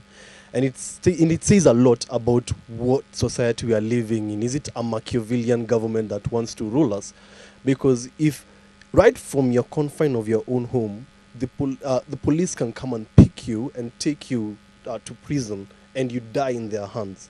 Well, still also, right within the streets and the confines of your own country, the police can still attack you and you find yourself in hospital. It means that there's nothing else safe. the state of security is becoming a problem. And if the state of security is becoming the problem, the source of this problem is not the tools that are using this problem. We cannot blame the knife for cutting. We definitely look at who's wielding this. The people who are ordering this. The people who are communicating and giving these commands. Because even with the constitution itself, the police are supposed to be there to protect the protesters. Before, the narrative was that these protests, the demonstrations that we are having, the reasons why they're sending police there is because of the dissent and the roughness and people being very, very physical and us vandalizing things. But we say that wasn't the case, because come yesterday, we saw what happened yesterday. We saw that in essence, the people who are doing this is nowhere close to any protester. It is, in fact, the goons who have been ordered by people within top marshals in the government or somewhere up there, and of course the police themselves. They are the ones who are making civilians hurt. People in hospitals because of the government, not because of themselves. That is a problem. Asante. Nipate kauli ya dada hapa mbele. Zaidi ya vijana 60 waliuawa kwenye maandamano ya mwaka jana. Vijana Gen Z. Je, tatizo liko wapi? Tatizo ni Wakenya wenyewe waandamanaji, labda wana tabia mbaya, labda wakitokea kuandamana? Tatizo ni polisi, ama ni wakubwa wa polisi, ama ni serikali kwa ujumla? Kwa kifupi tu, kwa maana hata kule kwenye jeshi la polisi kuna itifaki, kuna yule ambaye ni cheo fulani cha constable, kuna yule ambaye ni inspector, kuna OCS, kuna nani. Tatizo liko wapi? Mimi naona ni a classical example ya necropolitics, pale ambapo serikali ya siku imeamua kutumia paramilitias kuinstill fear. Sababu ile wakati ambao umeona mwenzako ameuliwa, they are hoping, na kitu moja anaweza taka kupongeza Gen Z wa Kenya, ni vile they don't back down. They are so unrelenting. Sababu ukiona what the other people have gone through, kwa watu wengi inaweza kuwa ni kitu ya kufanya. Na ukweli, saizi zile numbers zenye watu walikuwa wanajitokeza, saizi zinaenda zikipungua. Lakini pia hata vile bado watu wanaendelea bado kujitokeza. Kuna wale ambao hawafi moyo. Kwa hivyo mimi naweza sema pia kwa waandamanaji pia kuna vile pia wanachangia kwa hii maneno, sababu ukiangalia kwa developed countries unapatanga kama tunaandamana sisi wote, tuko na a way of identification to avoid infiltration. Unapata for example tuko na t-shirts, na t-shirts tuseme za white. Kila mtu amebeba t-shirt yake ya white, iko properly branded. Kwa hivyo hata mtu akiingia kwa street, kwa waandamanaji, it's easy for you to tell when there's an infiltration. Lakini pia pangu, the greatest blame, it lies with the government. I feel this is an attempt to muzzle the voice of the mwananchi, and it's a tactic for intimidation, ili nayo kesho iwe funzo kwa wengine. If you show up tomorrow, we have orders to shoot to kill. Asante. Labda kabla nije kwa wakili, nipata kauli ya bingwa hapo nyuma, anaitwa Juang, na ni Sadfe Lioje, kwamba pia yeye anatokea maeneo ya Kasipul, county ya Homa Bay. Bingwa, niseme, je, amezungumzia swala la polisi kutumia nguvu na ni serikali inauza uoga kwa vijana. Je, ni mbinu ambayo serikali inatumia labda kuweza kuwapatia uoga kidogo, hofu vijana wasiandamane, endapo mmoja tatokea kwenye maandamano atauawa kwenye maandamano? Je, serikali inauza uoga, mnauzoa vijana uoga, na mko tayari kununua uoga huo? Ni jambo la kusikitiza kweli kweli. Nakubaliana, ni jambo serikali wanajaribu kutupea nao uonga, na sisi kama vijana wadogo hatutakubali. Hawa polisi nikisema wanafaa kuchukuliwa hatua, mostly hao wenye wanapiga tu bunduki, wanapiga tu vijana ovyo ovyo bila cha kujali. Jambo ya uchungu pia ni kwamba unaona hawa wako na familia zao, na wakikuja hapa wanapiga tu mtu bila kujali. Mimi naweza sema hawa wachukuliwa hatua kali. Kama serikali haitachukua hatua kali, sisi vijana tupewe hiyo chance ya kuchukua hatua kali na tutawao. Asante. Nipate kauli ya wakili hapa mbele. Ni kweli tunazungumzia haki ya waandamanaji, hatua ambazo tunafaa kuchukua kuweza kuzuia ukatili wa polisi. Nikipeana mfano, ama niulize haki kwa wapi? Nikipeana mfano, kwa mfano juzi IG mwenyewe Kanja akizungumza katika kituo cha Central aliweza kusema kwamba watafanya uchunguzi. Ile mamlaka ambayo imetwikwa jukumu la kufanya uchunguzi ni mamlaka ya IPOA. Yule mwenyekiti wa IPOA alikuwa kwenye kile kikao pamoja na IG Kanja na hata yule ambaye Wakenya wanamshuku zaidi, naibu IG Eliud Lagat pia alikuwa kwenye ule mkao mmoja. Je, haki kwa wapi? Ama haki, kuna nafasi ya Wakenya kupata haki endapo mimi nafaa kukuchunguza wewe ambaye tunazungumza naye pamoja hapa hivi leo? Wajua, hicho ni kama kisa cha kumweleza fisi alinde kondoo. Vigumu sana. IPOA, unamwacha paka alinde nyama, umeenda dukani. Kweli. Unaweza pata paka amekata ugali na kisu. Kile kitu ambacho ningependa kusema ni kwamba sheria inasema kwamba haki, uweze tusema kwamba haki ipo. Lazima haki ionekane inatendeka. Unanielewa? Justice must not only be said, must not only be seen, but must be seen to have been done. Kama kwa mfano kuna yule afisa ambaye alipiga mwenzetu, ndugu yetu pale risasi akiwa anauza zile barakoa. Inafaa kwamba tujue yule afisa ni nani, name and shame. Kitu cha kwanza. Uwezi tuambie kwamba kuna afisa ambaye alipiga mtu risasi, amepatikana, ameshikwa, na hatujui ameshikwa wapi, hatujaona akipelekwa mahakamani, hatujaona akifunguliwa mashtaka. Huo ni mchezo wa paka na panya. Hiyo tu ni kujaribu kutuliza hisia za wananchi. Lakini kile kitu ambacho ningependa kusema ni kwamba IPOA ionekane ikifanya kazi. Hapo kwa IPOA ni kuuliza, unasema IPOA ni independent. Lakini kwa mfano tu, je, ninaweza kukupa kazi alafu tena baadaye nifanye makosa na kupatie kazi za kunichunguza? Na ndio nadhani sheria inafaa kubadilishwa. Hapana, polisi hawajapa IPOA kazi. IPOA imekuwa established na katiba. Na it's independent. Na hii IPOA ilikuja baada ya yale maneno ambayo tuliona yalitokea mwaka 2007, mwaka 2008. Na baada ya kuwa na katiba yetu ya mwaka 2010, kuna baadhi ya, nitasema kwa lugha ya Kingenge kwamba certain acts that were established. One of them ilikuwa kuna IPOA iko na act yake ambayo inafaa kufuata.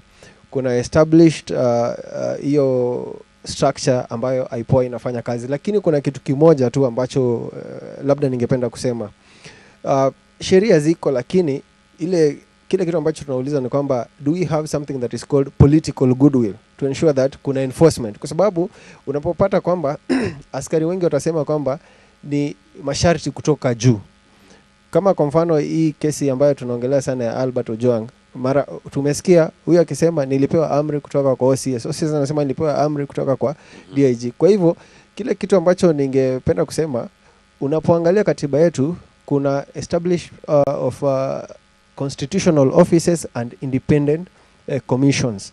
Hizi independent commissions na established constitutional offices, do we have a political goodwill ya wale watu ambao wameshikilia zile nyadhifa za kisiasa ambao wanaweza kusukuma? Kama kwa mfano watu wengi ambao ni wabunge na hata wengi ambao wamekaa katika the executive arm of government walipinga katiba ya sasa.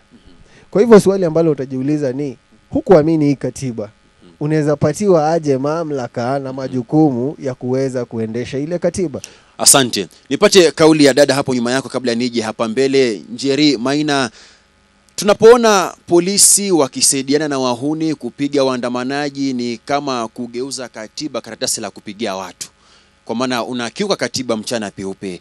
Je, unadhani kwamba bado Wakenya wana haki, kwamba ama wanaimani kwamba haki inaweza kupatikana kwa hivi visa vya ukatili wa polisi, na kipi kifanyike? Asante. Tunapoona watu ambao wanashirikiana na polisi ambao ni civilians ili kukandamiza wenzao ambao wana protest, ni jambo la kuhuzunisha sana. Juu tunaona wao tu wako after the tokens they are given na the political class ili kukandamiza wengine ama kunyamazisha sauti zao. Ni jambo ambalo linafaa kutupea huzuni sana kama wananchi, kuona wewe unaweza enda kukandamiza mwenzako ambaye anatokea kwenye street ili akupiganie haki yako ambayo wewe unafaa kuwa unapata. Na pia kwa hilo swala la kama tutapata haki. Sijui lini tutapata haki, lakini kama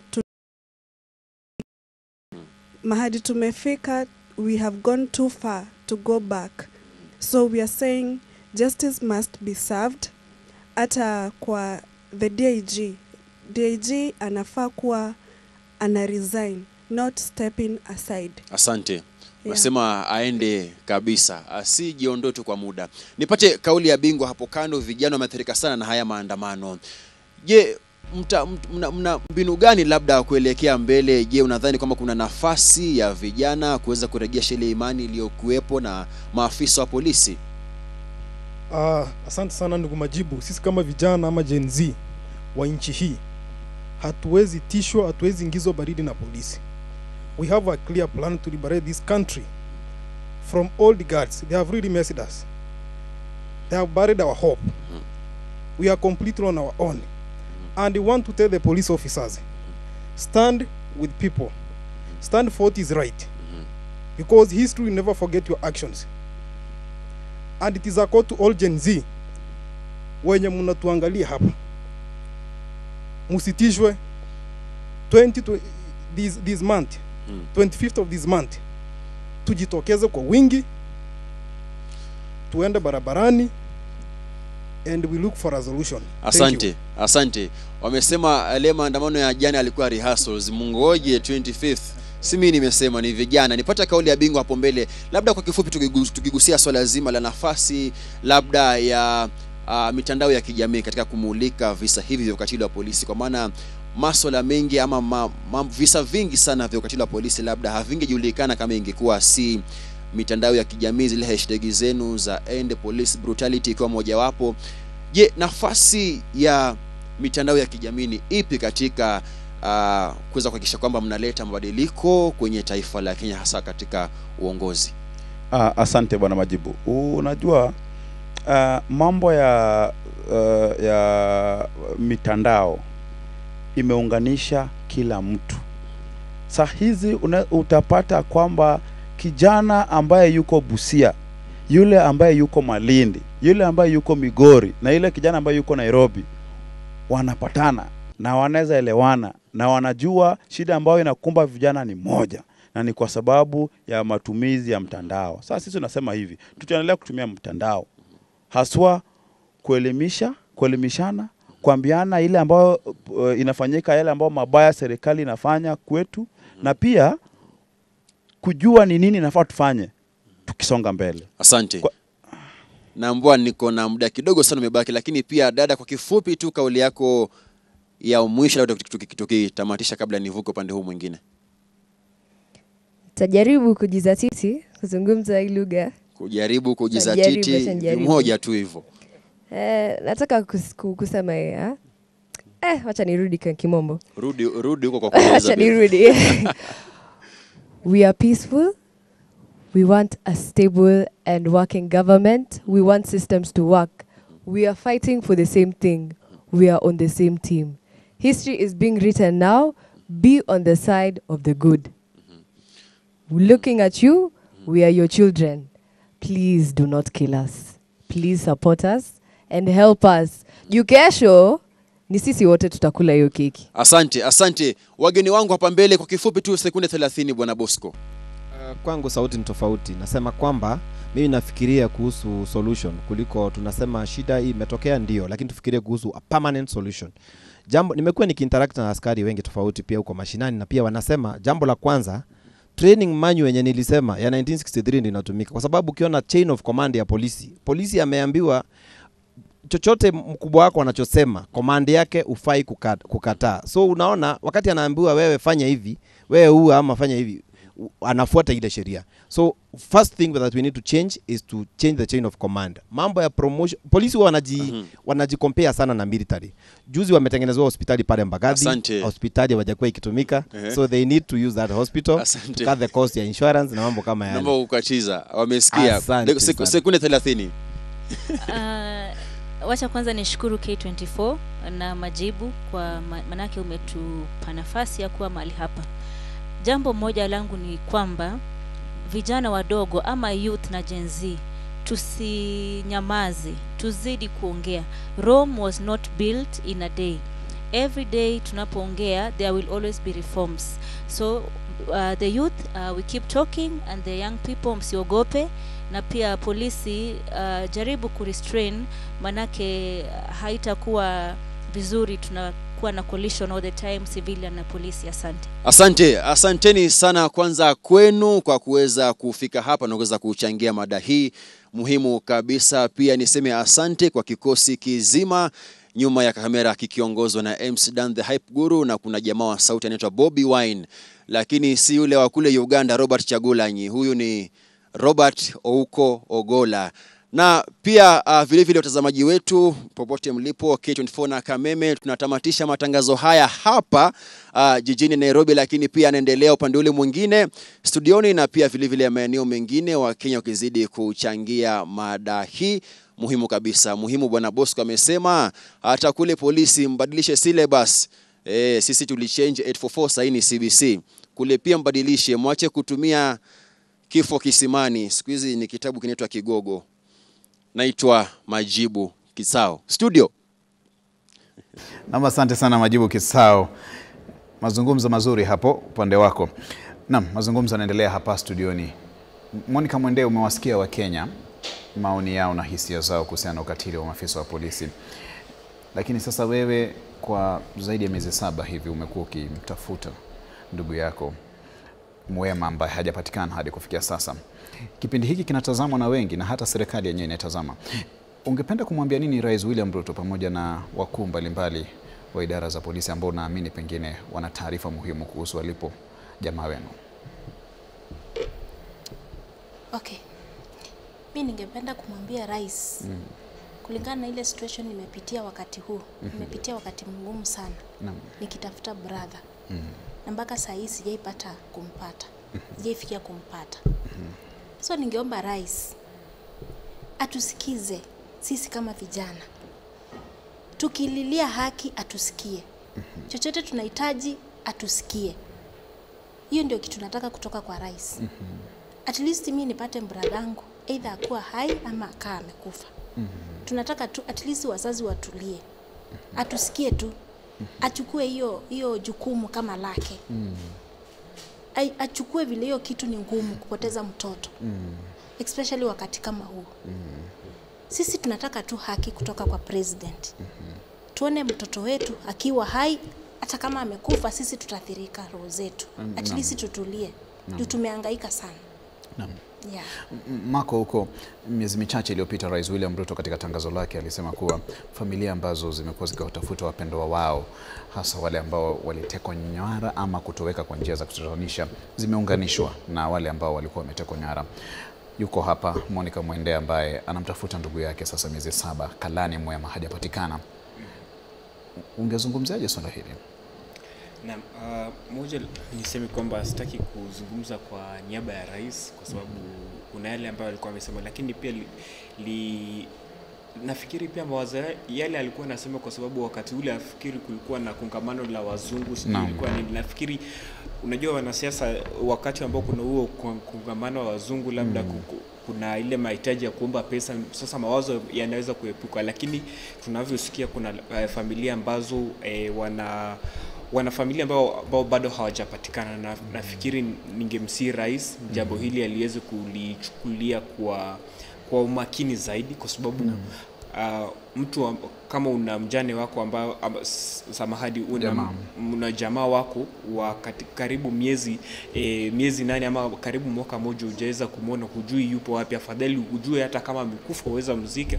Ni jambo ambalo linaweza kusumbua mtu kimawazo sana.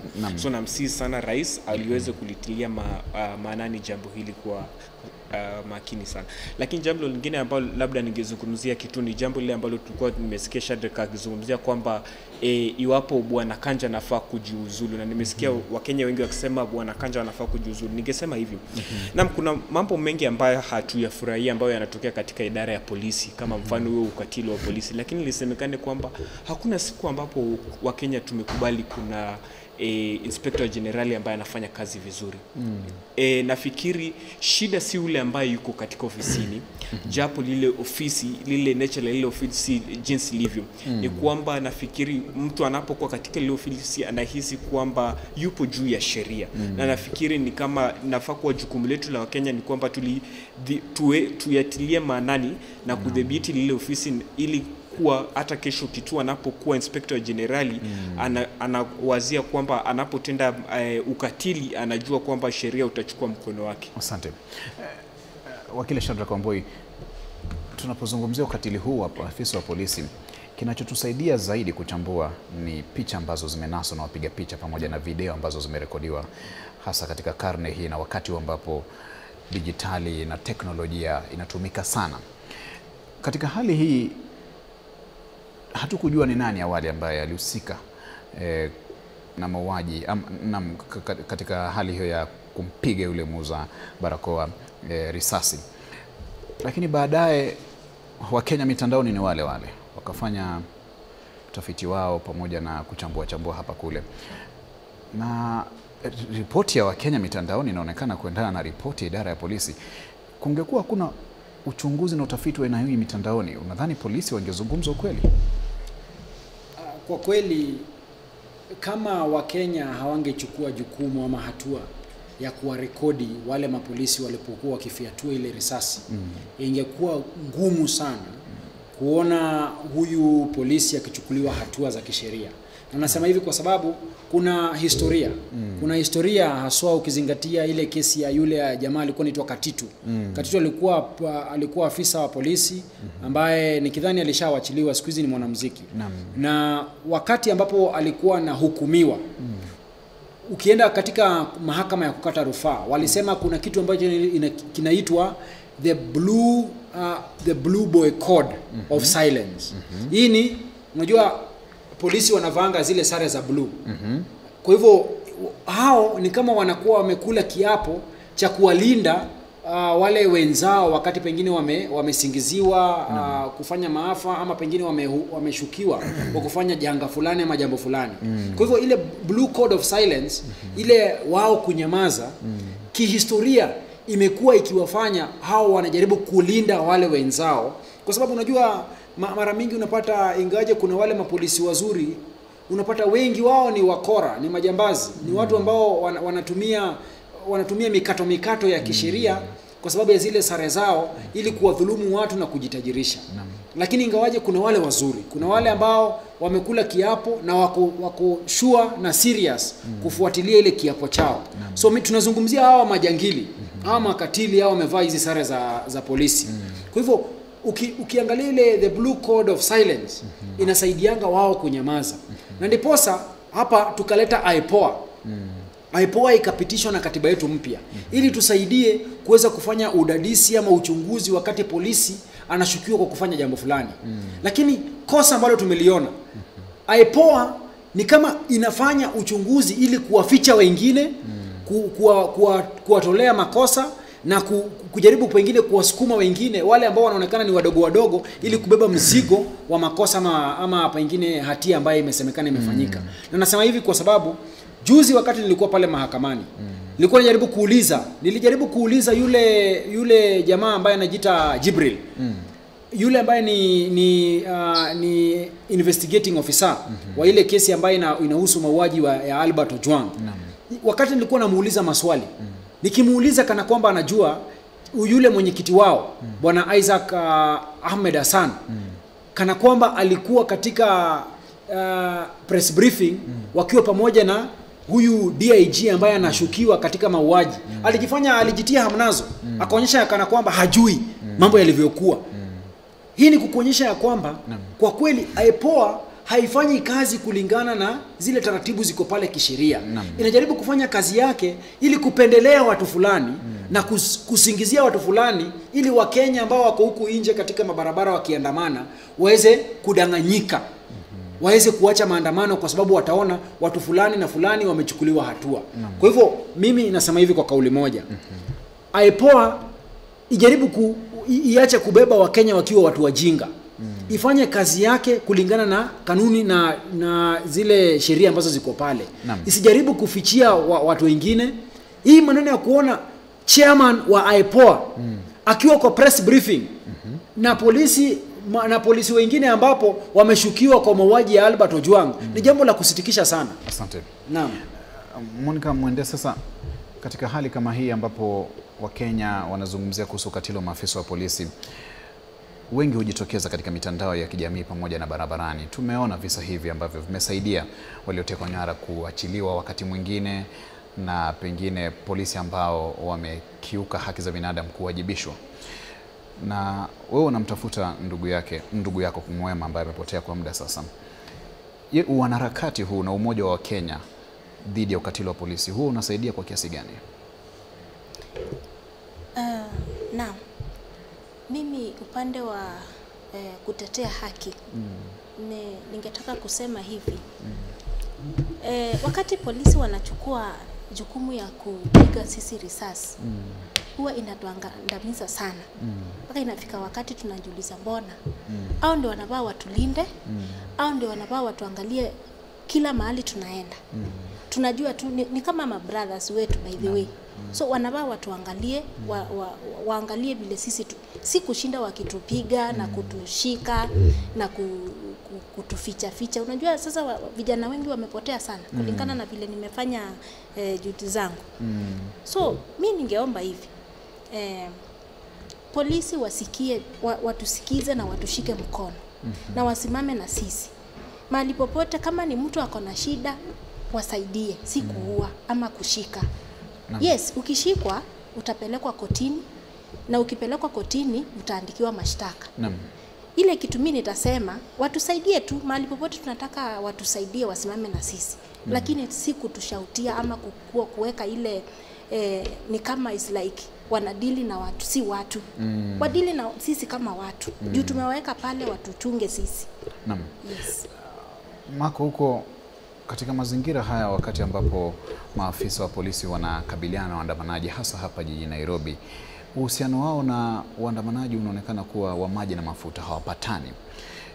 Tunawezaje kuimarisha uhusiano huu? Ndio wako kazini na pia waandamanaji wako na haki yao ya kuandamana, lakini anayeandamana kuonekana kama adui wa polisi, na polisi pia kwa waandamanaji wakati mwingine huonekana kama adui.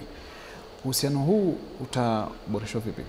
Nafikiri kuna mambo matatu ambayo labda yatajitokeza. Mwanzo, nafikiri kwamba polisi wanafaa kufanyiwa mafunzo ya ziada. Kunapata kwamba yale mafunzo ambayo labda polisi wanafanyiwa pale katika kituo cha Kiganjo ni mafunzo ambayo nafikiri pia wanafaa tunasemaje kwa lugha la Kizungu, upgrade mafunzo haya na yale ambayo yapo leo, kwa sababu unapata miaka 20 ambayo yaliyopita jinsi polisi walikuwa nakabidhiana na waandamanaji si jinsi ambavyo wanafaa kuwa wanakabidhiana na waandamanaji katika siku hii ya leo. Unapata katika enzi zile hatukuwa na ile mitandao uhusishaji wa mitandao ya kijamii sana katika haya mambo, lakini katika nuru ya leo tunapata mambo haya yanajitokeza. Nafikiri polisi wanafaa kutuliwa mafunzo ya ziada baada ya kutoka pale Kiganjo. Labda baada ya miaka 3 mtu anafaa kurudi kufunzwa sasa, si kujinsi kupigana au kuwa na nguvu kama polisi, bali kuhusu labda haki za kibinadamu. Jambo la pili ambalo ningesema kwamba hili ni mtu ambao nafaa kutolea kwa Wakenya wote, kwamba tunapoenda katika maandamano iwe maandamano ya amani, kwa sababu tunapata kuna wale vijana ambao wanatumika kwa njia ambao isivyo, ambao wanaleta maandamano ambayo yanaleta vurugu, si ya halali, na pale yanapotokea polisi basi wanashinikizwa basi kutumia nguvu kidogo.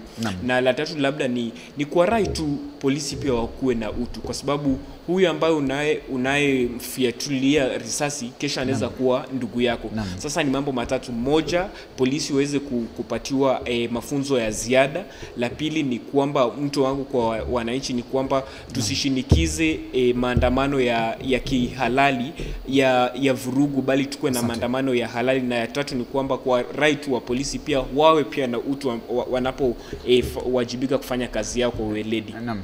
Shadrack Wamboi, wewe ni wakili, naomba nikuulize hili la kisheria japo linakaa la kizushi kidogo. Kwanza hili la wahuni, polisi kuonekana kushirikiana na wahuni, hilo ni kinyume na sheria iwapo sijakosea. Pili, kuna mmoja alikuwa anauliza, kuna mwanadada ambaye alionekana, mwanaharakati, akimvua afisa wa polisi ambaye alikuwa anaficha uso wake. Je, hapo amekiuka sheria yote, ikizingatiwa kwamba tayari mahakama imeharamisha maafisa wa polisi kujifunika nyuso zao? Kwa kweli hakuna sheria ambaye amekiuka. Yule mwanadada nikidhani ni yule anaitwa Shakira ama Hanifa. Hanifa. Ile ni jambo ambalo unajua katiba letu ukisoma kipengele cha 3 cha katiba kinapendekeza ya kwamba sisi wote tuko na jukumu la kuilinda katiba. Jinsi ambayo koti iliamrisha mwaka uliopita, nikidhani ni my lord Justice Bahati Mwamuye akatoa amri akasema ni haramu polisi kutembea na barakoa ama kujaribu kujifunga uso ama kujifunika uso ili asiweze kujulikana yeye ni nani. Kwa hivyo yule mwanadada anafaa pewe tuzo. Kwa sababu mcheza kwao hutuzwa, la sivyo ufanya nini? Ushangiliwa. Kwa hivyo yule mwanadada anafaa shangiliwe kwa hatua yake ya ujasiri ya kujaribu kuimplement na kuenforce ile court order. Hakumdhulumu yule polisi. Alichokifanya ni kumtoa tu ile maski yake ili aweze kuonekana yeye ni nani. Na niulize, kama polisi ama hawa ndugu zetu ambao wanafanya kazi katika idara ya polisi, kama hawana nia mbaya, hawajapanga maafa kwa wananchi wake, mbona basi wewe kama polisi ambayo uko na sare yako rasmi ya kazi, mbona basi ukajifunika uso? Mbona hutaki kujulikana? Mako huko naona anakataa unachokisema. Tumsikie kwa sekunde 30. Jinsi tulivyoona ule msichana alikuwa anaifanya kwa vurugu, hilo sikubaliani na Shadrack. Na kubaliana kuna hiyo sheria ambayo ilitolewa na kotini kwamba polisi hawafai kuvalia barakoa, lakini jinsi alivyofanya hufai kumlazimisha mtu, nafaa kumuomba tafadhali itoe barakoa, si kumlazimisha mtu atoe, kwa sababu unapofanya hivyo na polisi ameshika bunduki mkononi, unajua pia there is that commotion ambayo inafanyika, mambo mengi yanaweza kutokea. Na wakati huu ambapo una distract ule polisi ambaye yuko kazini, kuna mambo mengi ambayo yanatokea, wanabiashara wanaweza kuibiwa, mambo mengi yanatokea. So sikubaliani naye kwamba ule msichana alifanya kwa njia ya amani, alikuwa anaifanya kwa vurugu sana. Naam, ukubaliana naye. Sasa tuwasikize wa Kenya wanasema nini upande huu mwingine wa Theo Macharia. Lakini kwa sasa tumehitimisha mazungumzo yetu hapa studioni. Asante sana wakili Shadrack Wamboi kwa kutenga muda wako kuzungumza nasi hapa ndani ya K24. Asante sana Monica Mwende kwa kutenga muda wako pia kusema nasi, na vile tunasema pole sana kwako kutokana na hali hii ya kumtafuta ndugu yako ambaye hujampata kwa zaidi ya miezi 7 sana. Sasa Mako huko, asante sana kwa kutenga muda wako pia kusherekesha mada yetu hapa studioni. Naam, sasa tuelekee kwa Theo Macharia, tueleze Wakenya wanasema nini katika mitandao ya kijamii kuhusu mada yetu hapa ya ukatili wa maafisa wa polisi. Naam, kwa kweli kitu na swali hilo la mwisho ambalo umeliuliza pale kwamba kama ni haki kwa kweli afisa yule kutolewa barakoa aliyokuwa ameivalia imeweza kuibua hisia mseto katika mitandao yetu ya kijamii. Na kabla tukaweza kuangalia hisia hizo ambazo zimetokana na swala hilo kitu, wacha tukaangalia baadhi ya maoni ambayo yalikuwa yameingia hapo awali kupitia mitandao yetu ya Facebook na X at K24 TV na hata pia at Kameme TV na hata zaidi katika mitandao ya WhatsApp. Mwelekezi wangu hapo awali tulikuwa tumeangalia mtandao wa X kwa sasa. Kumbuka swali la siku lilikuwa ni ukatili wa polisi unaweza kukomeshwa vipi? Tulikuuliza, je, ukatili wa polisi ukomeshwe vipi? Kwa sasa wacha tukaangalia mtandao wetu wa WhatsApp. Fatma pale WhatsApp anasema kwamba ukatili wa polisi unatuumiza sisi wajasiriamali wa chini. Badala ya kutulinda wanatunyanyasa. Serikali ianzishe mpango wa mafunzo ya maadili kwa maafisa wa usalama. Kweli hisia mseto pale WhatsApp. Brian pia pale WhatsApp anasema kwamba tumechoka na hofu kila siku. Polisi wakituona tu wanatusimamisha na kutushika ovyo. Tunataka utaratibu wa wazi wa kushughulikia malalamiko ya wananchi. Mama Kim pale WhatsApp anasema kwamba wakati wa maandamano sisi kina mama tunaumia sana. Polisi wabadilike, watumie njia za mazungumzo badala ya njia ya mabavu. Huyo ni Mama Kim katika mtandao wetu wa WhatsApp. Zaidi tunamwona pia Kiprono pale WhatsApp anasema kwamba polisi wengi wa mashinani hawana mafunzo ya kutosha kuhusu jinsi ya kushughulikia raia kwa heshima. Lazima serikali itenge bajeti ya mafunzo ya kisaikolojia na kimaadili. Zainabu zaidi pale WhatsApp anasema kwamba vijana wengi hawana sauti. Polisi wanapotunyanyasa hatujui pa kuenda. Serikali iunde njia rahisi ya kutoa ripoti hata kwa WhatsApp. Walibora alisema tumekuwa na uoga hata ya kukua na uoga. Kwa kweli hisia pale kutoka kwa Zainabu. Mwanzia WhatsApp pia anasema kwamba kama kiongozi wa dini tunashauri kuwa upatanisho, maadili na mafunzo ya kiroho yapatiwe nafasi katika idara ya polisi. Tunaweza kushirikiana kuleta mabadiliko. Maina pale WhatsApp anasema kwamba siku hizi hata wazee hatuheshimiwi na polisi. Tunahitaji polisi wenye hekima, si hasira. Tuanzishe mikutano ya kijamii kati ya polisi na wananchi.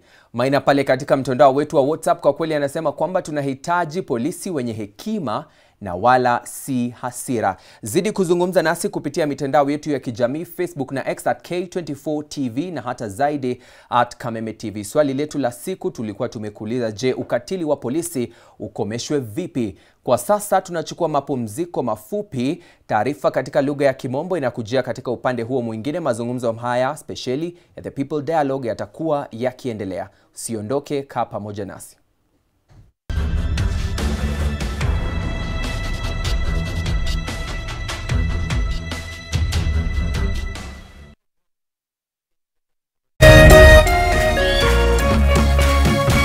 Kameme TV, muthegi wa ruriri.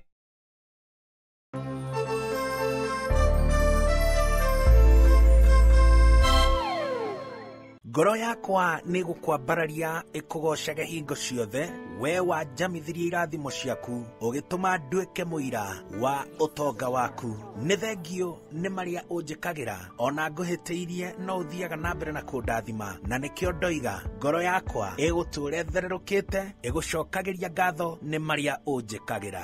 Rũgambi rũrũ rwa ngoro yakwa rũthondeketwo rũtuĩke ũira kũrĩ andũ arĩa marakũhũrĩra. Rĩrĩa marakũhũrĩra magathikĩrĩria mawĩko marĩa Ngai agwĩkĩire. Kwĩgwatĩra Skiza